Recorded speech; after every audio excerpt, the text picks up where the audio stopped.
క్రీస్తునామమున శుభవందనాలు. మరి చూసుకున్నట్లయితే యోహాను సువార్త 14వ అధ్యాయము 7వ వచనం, నాయందు మీరును మీ అందు నా మాట నిలిచి ఉండిన యెడల మీకేది ఇష్టమో అడుగుడి, అది మీకు అనుగ్రహింపబడును.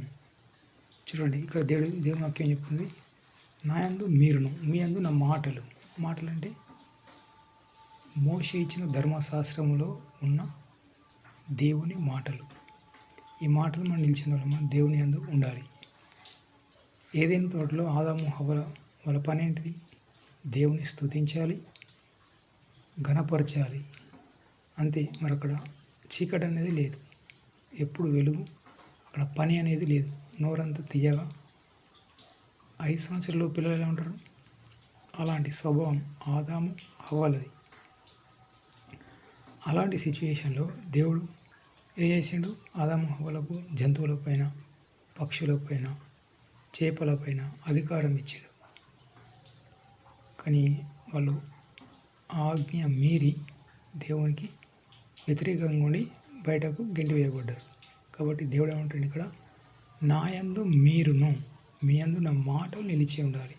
కాబట్టి మనం ఏం చేయాలి? దేవుని స్వభావంతో మనం ప్రేమ కలిగి ఉండాలి. ఓకే. మరి క్రైస్తవాత్మ జీవితంలో చాలామంది పడిపోయేది ఎక్కడ అంటే, ధర్మశాస్త్రం ఏం చెప్తుందో చేయొద్దు అని అవే చేస్తారు. నోవాహు ఏం చెప్పిండు? ఇల్లు కట్టుకోవద్దు, వాళ్ళ పక్కింటోళ్ళకు, ముందటింటోళ్ళకు, వాళ్ళ బంధువులకు, అతని స్నేహితులకు ఏమని చెప్పిండు? జలప్రలయం వస్తుంది, ఓడ నిర్మించుకోండి, ఓడ కడుతున్నా నేను, నాతో పొత్తు కూడండి, నాతో పాటు రండి అని చెప్పిండు. కానీ విన్నారా? వినలేదు. నోవాహు కుటుంబం 8 మంది మాత్రమే రక్షణలోకి వచ్చింది. మిగతా వాళ్ళంతా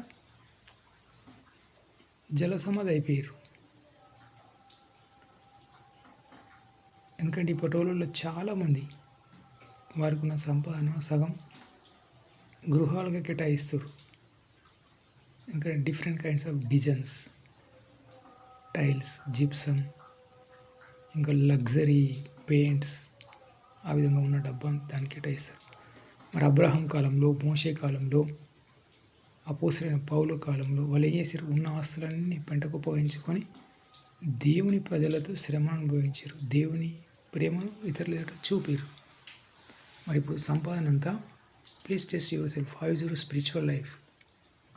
your money spending for how many rupees for your home? ఎందుకంటే ఈ క్రైస్తవాత్మ జీవితంలో